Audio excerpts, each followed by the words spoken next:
നിങ്ങളുടെ ഏറ്റവും അടുത്തൊരു റിലേറ്റീവിനെ അല്ലെങ്കിൽ ഒരു ഫ്രണ്ടിനെ എത്രത്തോളം വിശ്വസിക്കാം? അങ്ങനെ ഒരാൾ നിങ്ങൾക്കൊരു ഡ്രിങ്ക് തന്നാൽ ചിലപ്പോൾ നിങ്ങൾ രണ്ടാമതൊന്നും ആലോചിക്കാതെ അത് വാങ്ങിച്ചു കുടിക്കുമായിരിക്കും.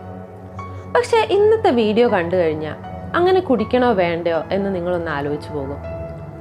ഇന്ന് പറയാൻ പോകുന്ന കേസ് നടക്കുന്നത് കൊറിയയിലാണ്.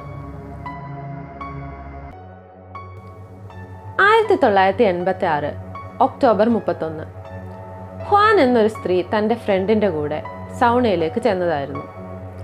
കൊറിയയിലുള്ളവർ തൻ്റെ ഫ്രണ്ട്സിൻ്റെയും ഫാമിലിയുടെയും ഒക്കെ കൂടെ സ്റ്റീം ബാത്തൊക്കെ ചെയ്ത് വളരെ റിലാക്സിംഗ് ആയിട്ട് കുറച്ച് ടൈം സ്പെൻഡ് ചെയ്യാൻ വേണ്ടി സൗണകളിൽ പോവാറുണ്ട്. അങ്ങനെ ഹ്വാനും ഫ്രണ്ടും കൂടെ സ്റ്റീം ബാത്തൊക്കെ ചെയ്ത് കുറച്ച് നേരം സംസാരിച്ചിരിക്കുകയായിരുന്നു. അപ്പോൾ ഫ്രണ്ട് തൻ്റെ കയ്യിലുണ്ടായിരുന്ന ഒരു ഡ്രിങ്ക് കാണിച്ചിട്ട് ഇങ്ങനെ പറഞ്ഞു, ഈ ഡ്രിങ്ക് ഒരു മെഡിസിനൽ ഡ്രിങ്കാണ്, ഇത് കുടിക്കുന്നത് ബോഡിക്ക് ഒരുപാട് നല്ലതാണെന്ന്. അങ്ങനെ ഹ്വാൻ ആ ഡ്രിങ്ക് കുടിച്ചു. കുറച്ചു നേരം കഴിഞ്ഞപ്പോൾ ഹ്വാനിന് വല്ലാതെ വയറുവേദനിക്കാൻ തുടങ്ങി. അവൾക്ക് ശ്വാസം കിട്ടുന്നുണ്ടായിരുന്നില്ല. കുറച്ച് കഴിഞ്ഞപ്പോൾ വായിൽ നിന്ന് നുരയും പതയൊക്കെ വന്ന് അവൾ കുഴഞ്ഞു വീണു. ഇത് കണ്ട് ആ സൗണയിലെ വർക്കേഴ്സ് അവളെ ഉടനെ തന്നെ ഹോസ്പിറ്റലിൽ എത്തിച്ചു. പക്ഷെ അവിടെ എത്തുന്നതിന് മുമ്പ് തന്നെ അവൾ മരിച്ചിരുന്നു. അന്നത്തെ കാലത്ത് വളരെ റെയർ കേസുകളിൽ മാത്രമായിരുന്നു ഒരാൾ മരിച്ചു കഴിഞ്ഞാൽ അയാളുടെ ബോഡി ഓട്ടോപ്സി ചെയ്തിരുന്നത്. ഹ്വാനിൻ്റെ കേസിൽ അവളുടെ മരണത്തിൽ ബന്ധുക്കൾക്ക് പ്രത്യേകിച്ച് സംശയങ്ങളൊന്നും ഇല്ലാതിരുന്നതുകൊണ്ട് ബന്ധുക്കൾ അവളുടെ ബോഡി ഓട്ടോപ്സി ചെയ്യിച്ചില്ല. ഒരു വർഷത്തിനു ശേഷം 1987 ഏപ്രിൽ 4 സൂൺ എന്ന സ്ത്രീയെ അവളുടെ കയ്യിൽ നിന്ന് പണം കടം വാങ്ങിയ ഒരു ഫ്രണ്ട് വിളിച്ചിട്ട്, നമ്മൾ തമ്മിൽ കണ്ടിട്ട് ഒരുപാട് നാളായില്ലേ, നമുക്കിന്നൊന്ന് പുറത്തു പോകാം, നിനക്ക് തരാനുള്ള പണവും ഇന്ന് തന്നെ തന്നേക്കാം എന്നും പറഞ്ഞു. അങ്ങനെ അവർ രണ്ടുപേരും കൂടെ ഒരു ബസ്സിൽ കയറി. പോകുന്ന വഴിക്ക് ഫ്രണ്ട് സൂണിന് ഒരു ഡ്രിങ്ക് കൊടുത്തു. അത് കുടിച്ച് കുറച്ചു നേരം കഴിഞ്ഞപ്പോൾ തന്നെ അവൾക്ക് വയറുവേദനിക്കാൻ തുടങ്ങി. അധികം വൈകാതെ തന്നെ കുഴഞ്ഞു വീണ് അവൾ മരിച്ചു. തനിക്ക് കുഴപ്പമൊന്നും ഇല്ലായിരുന്നു എന്നും ഫ്രണ്ട് തന്ന ആ ഡ്രിങ്ക് കുടിച്ചതിന് ശേഷമാണ് തനിക്ക് വയ്യാതായതെന്നും മരിക്കുന്നതിന് മുമ്പ് സൂൺ പറഞ്ഞിരുന്നതായി ഒരു യാത്രക്കാരൻ പറഞ്ഞെങ്കിലും ആരും അതത്ര കാര്യമായിട്ടെടുത്തില്ല. തങ്ങളുടെ ബന്ധുവിൻ്റെ ബോഡി ഓട്ടോപ്സിക്ക് കൊടുക്കുന്നത് അവളെ രണ്ടാമതൊന്നുകൂടി കൊല്ലുന്നതിന് തുല്യമാണ് എന്ന് വിശ്വസിച്ചിരുന്ന സൂണിൻ്റെ ഫാമിലി ഓട്ടോപ്സി വേണ്ടെന്ന് വെച്ചു.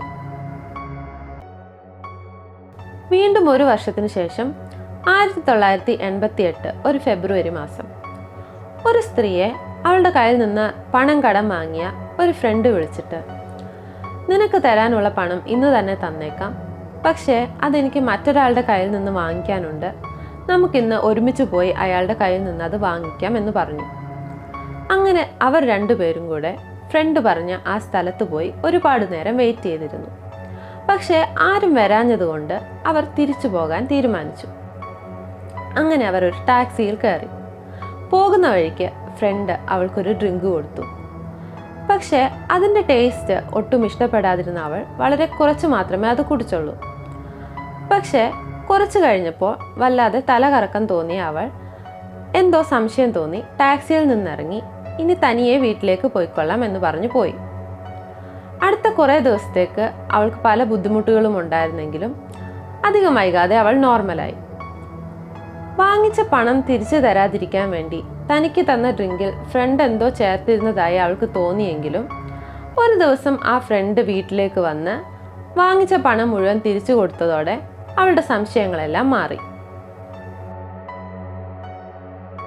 ഒരു മാസത്തിന് ശേഷം 76 വയസ്സുള്ള ഒരാൾ തൻ്റെ ബന്ധുക്കളെ കാണാൻ പോയി തിരിച്ചു വരികയായിരുന്നു. അങ്ങനെ ബസ്സിൽ വെച്ച് കൂടെ ഉണ്ടായിരുന്ന മകൾ അയാൾക്കൊരു ഡ്രിങ്ക് കൊടുത്തു. അത് കുടിച്ച് അധികം വൈകാതെ തന്നെ മുമ്പ് പറഞ്ഞ അതേ സിംറ്റങ്ങളോടെ അയാൾ കുഴഞ്ഞു വീണ് മരിച്ചു. ഈ സമയമായപ്പോഴത്തേക്കും പോലീസിന് പല സംശയങ്ങളും ഉണ്ടായിരുന്നെങ്കിലും തെളിവുകളൊന്നും ഇല്ലായിരുന്നതുകൊണ്ട് അവർക്കൊന്നും ചെയ്യാൻ സാധിച്ചില്ല. വീണ്ടും ഒരു മാസത്തിന് ശേഷം ഏപ്രിലിൽ 46-കാരിയായ ഒരു സ്ത്രീ തൻ്റെ ചേച്ചിയെ കാണാൻ പോയതായിരുന്നു. തങ്ങളുടെ അച്ഛൻ മരിച്ചിരുന്ന സമയമായിരുന്നതുകൊണ്ട് പരസ്പരം ആശ്വസിപ്പിക്കാനും കുറച്ചു നേരം വർത്തമാനം പറഞ്ഞിരിക്കാൻ വേണ്ടിയുമായിരുന്നു പോയത്. അനിയത്തിയുടെ കയ്യിൽ നിന്ന് വാങ്ങിച്ച പണം തിരികെ തരാമെന്നും ചേച്ചി പറഞ്ഞിരുന്നു. അങ്ങനെ ഒരു ബസ് സ്റ്റോപ്പിൽ വെച്ച് അവർ വർത്താനം പറയുന്നതിനിടയിൽ ചേച്ചി അനിയത്തിക്ക് ഒരു ഡ്രിങ്ക് കൊടുത്തു. അത് കുടിച്ച് അവൾ കുഴഞ്ഞു വീണ് മരിച്ചു. പക്ഷേ അവിടെ ഉണ്ടായിരുന്ന മറ്റുള്ളവരെ അത്ഭുതപ്പെടുത്തിയ ഒരു കാര്യം എന്താണെന്ന് വെച്ചാൽ, സ്വന്തം അനിയത്തി കൺമുമ്പിൽ കിടന്ന് മരിക്കുന്നത് കണ്ടിട്ടും ചേച്ചിയുടെ മുഖത്ത് യാതൊരു ഭാവവ്യത്യാസവും ഇല്ലായിരുന്നു എന്നതാണ്.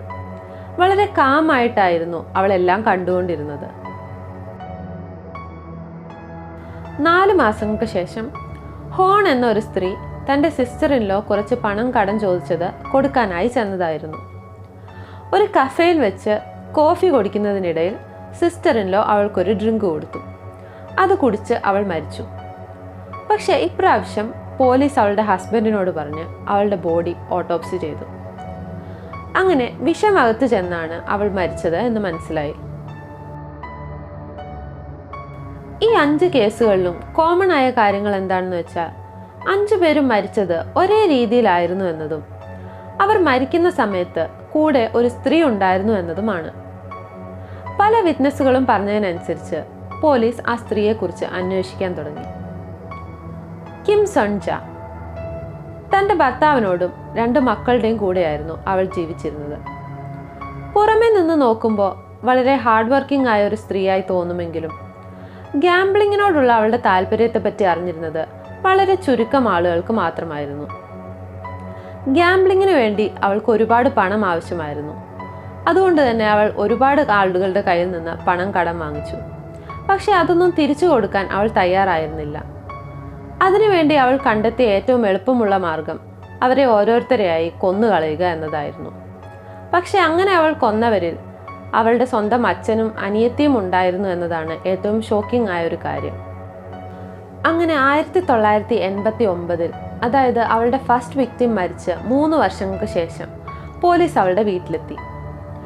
പോലീസ് പറയുന്നതെല്ലാം തെറ്റാണെന്നും താൻ ആരെയും കൊന്നിട്ടില്ല എന്നും അവൾ ആവർത്തിച്ച് പറഞ്ഞുകൊണ്ടിരുന്നു.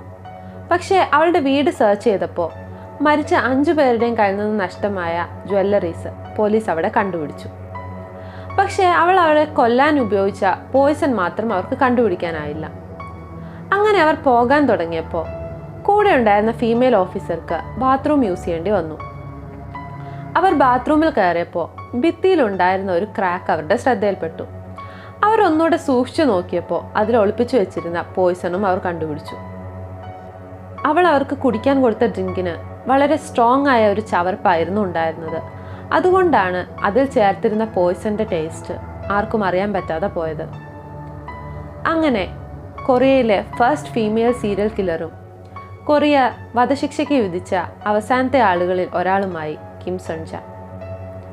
Thank you for watching. Video പറ്റിയുള്ള നിങ്ങളുടെ അഭിപ്രായം കമൻറ്റ് ബോക്സിലൂടെ അറിയിക്കുക. വീഡിയോ ഇഷ്ടപ്പെട്ടെങ്കിൽ ലൈക്ക് ചെയ്യൂ, ഷെയർ ചെയ്യൂ, ചാനൽ സബ്സ്ക്രൈബ് ചെയ്യൂ.